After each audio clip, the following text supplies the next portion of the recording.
ঐতিহাসিক জাতীয় বিপ্লব ও সংহতি দিবস আজ। চূড়ান্ত গণতন্ত্র চর্চার জন্য নির্বাচন নিশ্চিত করতে হবে মন্তব্য তারেক রহমানের। জাতীয় ঐক্যমত্য কমিশনের ব্যয় 1,71,00,000 টাকা, আপায়ন খাতে 45 লাখ।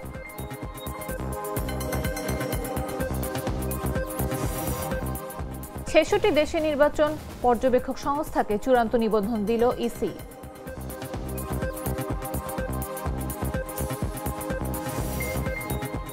সিরিয়ার প্রেসিডেন্টের ওপর থেকে নিষেধাজ্ঞা তুলে নিল জাতিসংঘ।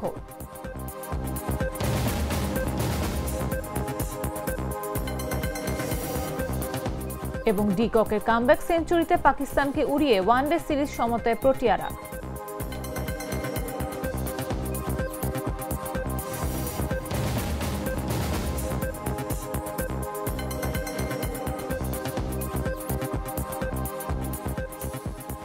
বেলা 11টা নিউজে সবাইকে আমন্ত্রণ। সাথে আছে আমি নাফিস আব্দুল্লাহ।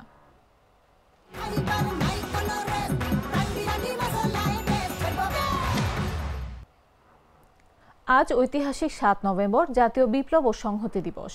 50 বছর আগে এই দিনে সশস্ত্র বাহিনীর সদস্য ও সাধারণ মানুষের যৌথ বিপ্লবের মধ্য দিয়ে অরাজকতা অনিশ্চয়তার ঘোর কাটিয়ে বাংলাদেশে সূচিত হয়েছিল নতুন যাত্রা। 1975 সালের 7 নভেম্বর রাজধানী ঢাকা ও দেশের বিভিন্ন প্রান্তে রাস্তায় নেমে আসে হাজারো মানুষ। উদযাপিত হয় সে ঐতিহাসিক মুহূর্ত, যার পরপরই রাষ্ট্রনায়ক হিসেবে আত্মপ্রকাশ করেন শহীদ রাষ্ট্রপতি জিয়াউর রহমান। সেদিন জাতি আবারও শুনেছিল তার কণ্ঠ, আমি জিয়া বলছি। মুক্তিযুদ্ধের সূচনা লগ্নে যে কণ্ঠ জাতি শুনেছিল স্বাধীনতার আহ্বান, আবারও সেই কণ্ঠে তারা শুনেছিল আশ্বাসের সুর। স্বতঃস্ফূর্ত বিপ্লব ও বিজয়ের মিছিলে ভরে গিয়েছিল রাজধানী সহ দেশের বিভিন্ন শহরের রাস্তা। সৈনিক ও সাধারণ মানুষ কাঁধে কাঁধ মিলিয়ে হাতে হাত রেখে উচ্চারণ করেছিল, সিপাহী জনতা ভাই ভাই, বাংলাদেশ জিন্দাবাদ, মেজর জেনারেল জিয়াউর রহমান জিন্দাবাদ, সিপাহী জনতা এক হ। ইতিহাসের এই দিনটি তাই বাংলাদেশের রাজনীতিতে এক গুরুত্বপূর্ণ মোড় হিসেবে জাতীয় বিপ্লব ও সংহতি দিবস নামে পরিচিতি পায়।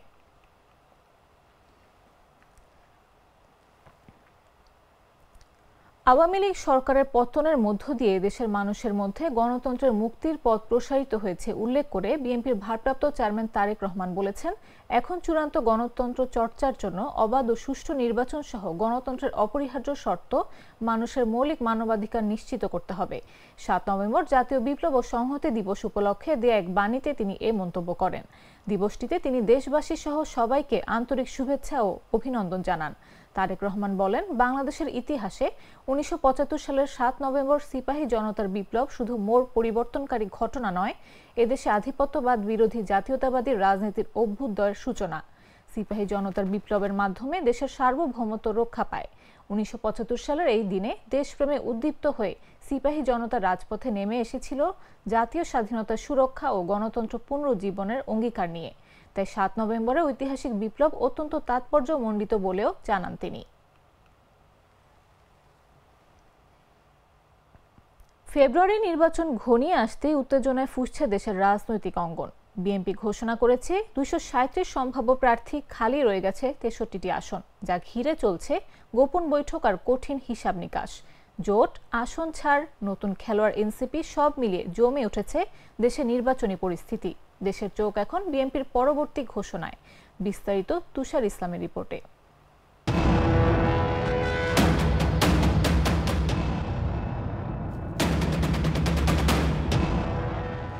ফেব্রুয়ারির ভোট যত সামনে আসছে ততই বাড়ছে উত্তেজনা। রাজধানী থেকে গ্রাম, সব জায়গায় রাজনৈতিক মাঠ এখন গরম। এর মাঝেই বিএনপি ঘোষণা করেছে 237 আসনে সম্ভাব্য প্রার্থী তালিকা, কিন্তু এখনো খালি আছে 63টি আসন। এখানেই জমছে রহস্য আর টান টান উত্তেজনা। এই 63টি আসনকে ঘিরে চলছে গোপন বৈঠক, লম্বা হিসাব নিকাশ। প্রতিটি সিদ্ধান্তই যেন এক একটি রাজনৈতিক দাবার চাল। জোট শরিকদের জন্য প্রাথমিকভাবে ভাবা হয়েছিল 40টি আসন, কিন্তু আরপিও সংশোধনের পর পাল্টে গেছে পুরো পরিস্থিতি। এখন সবাইকে নিজেদের মার্কায় লড়তে হবে, ফলে আসন ছাড়ের প্রশ্ন আরো কঠিন হয়ে দাঁড়িয়েছে। এদিকে আলোচনায় এসেছে নতুন খেলোয়াড় জাতীয় নাগরিক পার্টি এনসিপি। যদি এনসিপি বিএনপি জোটে যোগ দেয় তাহলে পুরো সিট বণ্টনই বদলে যেতে পারে, এমনকি পাল্টাতে হতে পারে বিএনপির ঘোষণা করা কিছু আসনে প্রার্থীও।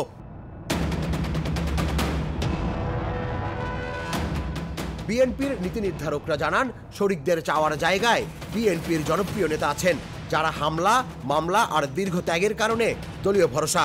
তাদের বাদ দিয়ে কি বিএনপি আসন ছাড়বে নাকি কঠিন সিদ্ধান্ত আসছে? তাই দলের ভেতরে চলছে চুলচেরা বিশ্লেষণ। একাধিক শরিক দল ইতোমধ্যেই সম্ভাব্য আসনে প্রচারণা শুরু করে দিয়েছে। কেউ কেউ বলছেন তারা গ্রিন সিগন্যাল পেয়েছেন। কিন্তু বিএনপি এখনো নাম ঘোষণা করেনি। গরুর গাড়ি মার্কায় আন্দালিব পার্থ, এনডিএম এর ববি হাজ্জাজ, গণ অধিকারের নূর সবাই মাঠে কাজ শুরু করেছেন, অথচ তাদের আসনে বিএনপি এখনো নীরব। যদিও বিএনপি মহাসচিব জানান, যারা যুগপথ আন্দোলনে ছিল তাদের জন্য আসন ফাঁকা রাখা হচ্ছে, কিন্তু আসল ঘোষণা কবে আসবে সেই উত্তরের জন্য অপেক্ষায় দেশজুড়ে রাজনীতির পর্যবেক্ষকরা। ৬৩টি আসন এখন দেশের সবচেয়ে আলোচিত রহস্য। কোন আসন কোন দল পাবে? বিএনপি কতটা ছাড় দেবে? এনসিপি কি জোটে ঢুকে খেলা বদলে দেবে? সব প্রশ্নের উত্তর লুকিয়ে আছে পরবর্তী ঘোষণায়, আর সেই ঘোষণার অপেক্ষায় রয়েছে পুরো দেশ। তুষার ইসলাম, জাগো নিউজ। জাতীয় ঐকমত্য কমিশনের আপায়ন বাবদ ৮৩ কোটি টাকা ব্যয়ের তথ্যটি সম্পূর্ণ ভিত্তিহীন ও মিথ্যাচার বলে জানিয়েছে অন্তর্বর্তী সরকার। বৃহস্পতিবার রাতে প্রধান উপদেষ্টার ফেসবুক পেজে দেয়া এক পোস্টে বলা হয়, অতি সম্প্রতি মহল বিশেষের পক্ষ থেকে সংঘবদ্ধ অপপ্রচারে বলা হচ্ছে জাতীয় ঐকমত্য কমিশন আপায়ন বাবদ ৮৩ কোটি টাকা ব্যয় করেছে। এই তথ্য সম্পূর্ণ ভিত্তিহীন ও সর্বৈব মিথ্যাচার। পোস্টে বলা হয়, স্পষ্টতই যেহেতু এটি একটি পরিকল্পিত প্রোপাগান্ডা, স্বাভাবিকভাবে অপপ্রচারকারীরা এ বিষয়ে কমিশনের কোনো ভাষ্য সংগ্রহ করেনি, সংশ্লিষ্ট তথ্যের যথার্থতা যাচাইয়ে যথাযথ কর্তৃপক্ষের সঙ্গেও যোগাযোগ করেনি। এতে আরও বলা হয়, অপপ্রচারকারীদের নির্জলা মিথ্যাচারের ফলে জনমনে যেন কোনো ধরনের বিভ্রান্তি সৃষ্টি না হয় সেজন্য কমিশনের পক্ষ থেকে স্পষ্টভাবে জানানো যাচ্ছে, গেল ১৫ ফেব্রুয়ারি ২০২৫ তারিখে কার্যক্রম শুরু করার পর ২০২৪-২৫ এবং ২০২৫-২৬ অর্থ বছরে জাতীয় ঐকমত্য কমিশনের সর্বমোট বাজেট ছিল ৭,২৩,৩১,০২৬ টাকা। এর বিপরীতে ৩১ অক্টোবর ২০২৫ তারিখ পর্যন্ত কমিশনের ব্যয় হয়েছে ১,৭১,৩১,১২৬ টাকা, যা মোট বরাদ্দের ২৩.৪৬%। কমিশনের মোট বরাদ্দের মধ্যে আপায়ন খাতে বরাদ্দ ছিল ৬৩ লাখ টাকা, যার মধ্যে ব্যয় হয়েছে ৪৫,৭৭,৬৮৫ টাকা।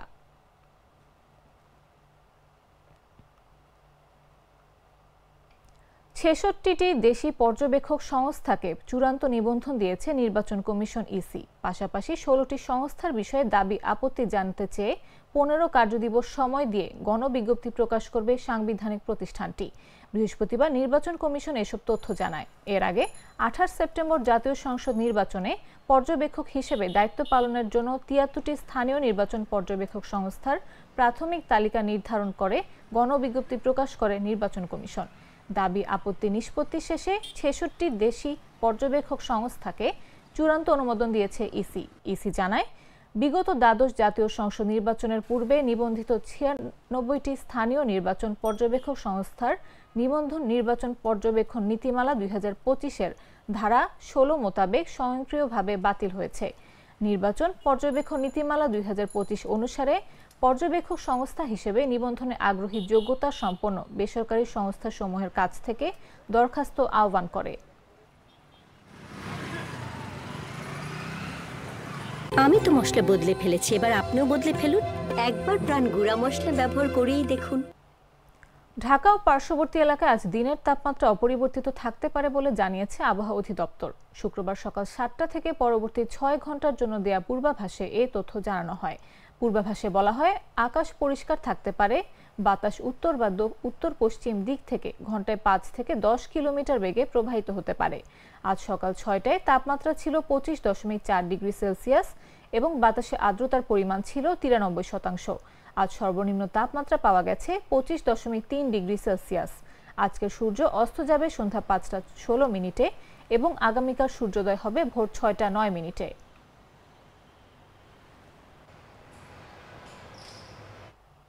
কুমিল্লা ৬ সদর আসনে বিএনপির মনোনয়ন দাবি ঘিরে টানা ৪ দিন ধরে কর্মসূচি পালন করেছেন দলের চেয়ারপারসনের উপদেষ্টা আমিনুর রশিদ ইয়াসিনের অনুসারীরা। সড়ক অবরোধ, মশাল মিছিল, বিক্ষোভ সমাবেশ, নারীদের সমাবেশ, রোজা ইফতার ও বিশেষ দোয়া মাহফিল পালন করছেন তারা। বুধবার বিকেলে কুমিল্লা নগরীর কান্দির পাড়ে কয়েক হাজার নারী সমবেত হন। সেখানে আয়োজিত সমাবেশ থেকে কুমিল্লা ৬ আসনে হাজী আমিনুর রশিদ ইয়াসিনকে দলীয় মনোনয়ন দেওয়ার দাবিতে বিশেষ নফল রোজা পালনের ঘোষণা দেওয়া হয়। সে ঘোষণার অংশ হিসেবে বৃহস্পতিবার দিনভর রোজা রেখে কান্দির পাড়ে গণ ইফতারের আয়োজন করেন তার অনুসারীরা। গণ ইফতার শেষে অনুষ্ঠিত দোয়া মাহফিলে নেতাকর্মীরা জানান, এলাকার উন্নয়ন, শান্তি, সাংগঠনিক ঐক্য ও অগ্রযাত্রা অব্যাহত রাখতে আমিনুর রশিদ ইয়াসিনকে প্রার্থী হিসেবে দেখতে চান কুমিল্লার সাধারণ মানুষ। এজন্য তারা আল্লাহর দরবারে দোয়া, ইবাদত ও কর্মসূচির মাধ্যমে বিশেষ প্রার্থনা করে যাচ্ছেন।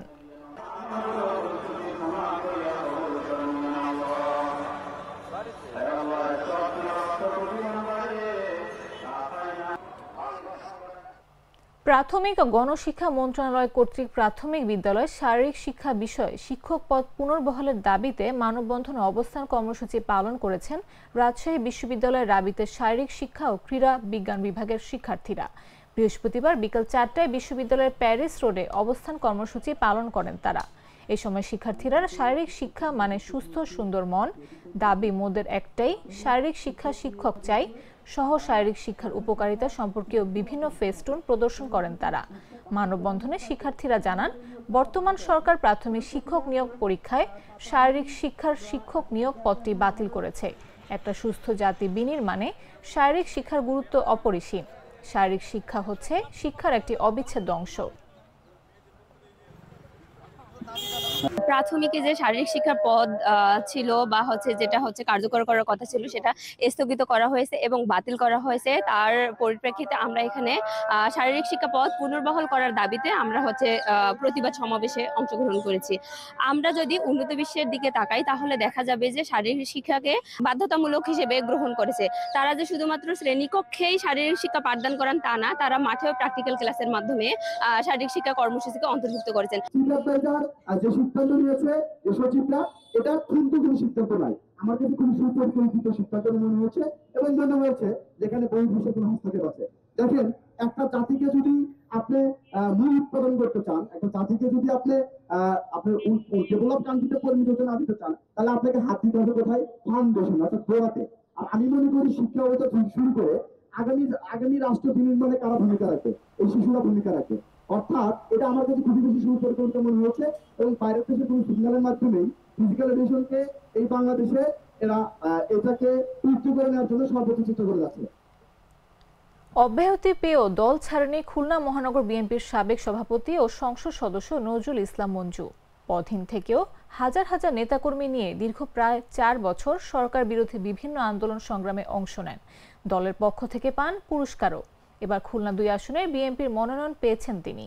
সোমবার বিএনপি খুলনা 2 আসনের দলীয় প্রার্থী হিসেবে নজরুল ইসলাম মঞ্জুর নাম ঘোষণা করে। দলীয় সূত্র জানায়, 2021 সালে কেন্দ্র থেকে ঘোষণা দেয়া খুলনা মহানগর বিএনপির কমিটি ঘিরে দলীয় সিদ্ধান্ত পুনর্বিবেচনার দাবিতে সংবাদ সম্মেলন করেন নজরুল ইসলাম মঞ্জু।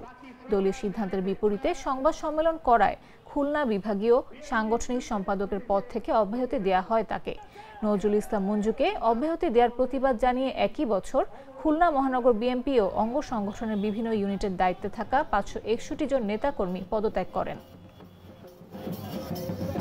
দল সঠিক সিদ্ধান্ত নিয়েছে এবং আমাদের ভারপ্রাপ্ত চেয়ারম্যান তারেক রহমান উনি আমাদেরকে আহ্বান জানিয়েছেন, সে আহ্বানে আমরা সাড়া দিয়েছি।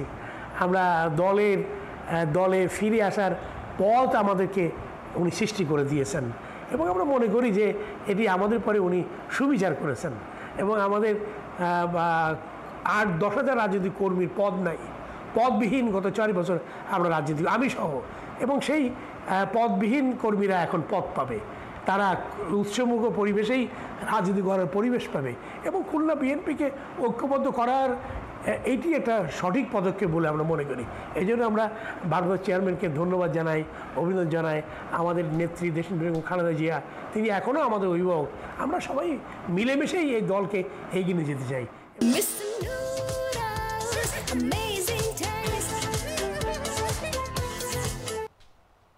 জানাবো আন্তর্জাতিক সংবাদ।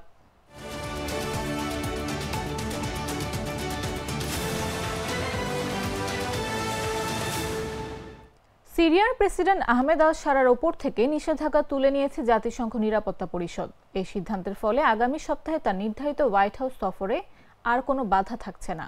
যুক্তরাষ্ট্রের প্রস্তাবিত প্রস্তাবের পক্ষে ভোট দিয়ে এই সিদ্ধান্ত নেয় নিরাপত্তা পরিষদ।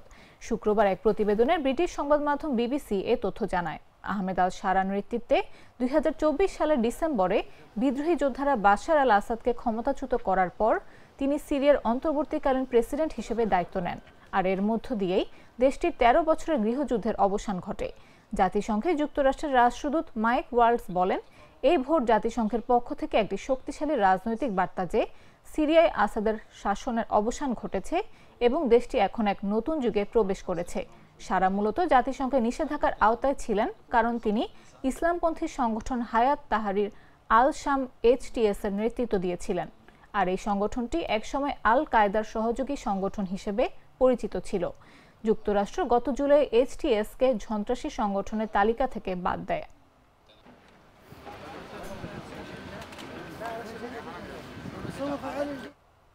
এবারে খেলার খবর।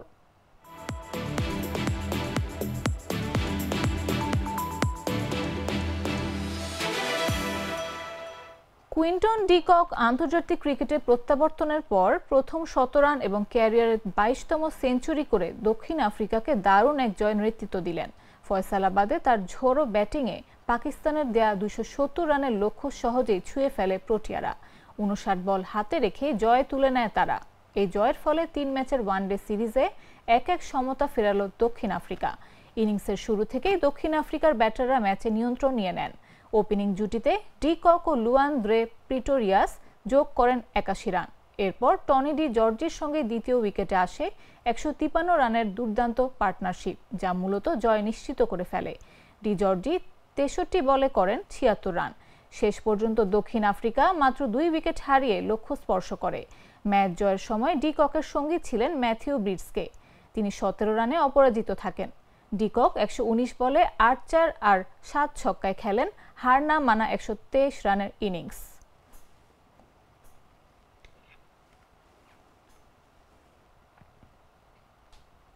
সংবাদ শেষ করার আগে শিরোনামগুলো জানিয়ে দিচ্ছি আরো একবার।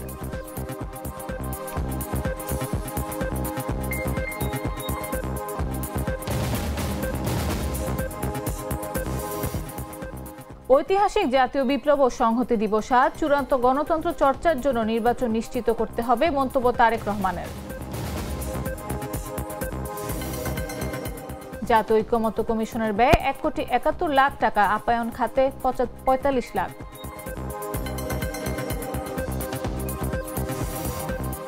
ছেষট্টি দেশে নির্বাচন পর্যবেক্ষক সংস্থাকে চূড়ান্ত নিবন্ধন দিল ইসি।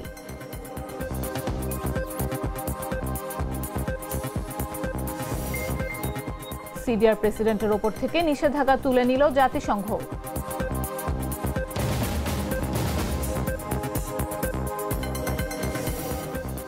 এবং ডি ককের কামব্যাক সেঞ্চুরিতে পাকিস্তানকে উড়িয়ে ওয়ানডে সিরিজ সমতায় প্রোটিয়ারা।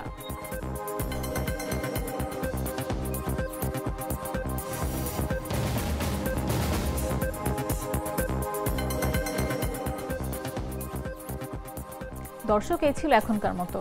প্রতি মুহূর্তে সর্বশেষ খবর পেতে ভিজিট করুন jagonews24.com, ফলো করুন আমাদের ভেরিফাইড ফেসবুক পেজ এবং সাবস্ক্রাইব করুন জাগো নিউজের ইউটিউব চ্যানেল। এতক্ষণ সাথে থাকার জন্য ধন্যবাদ সবাইকে।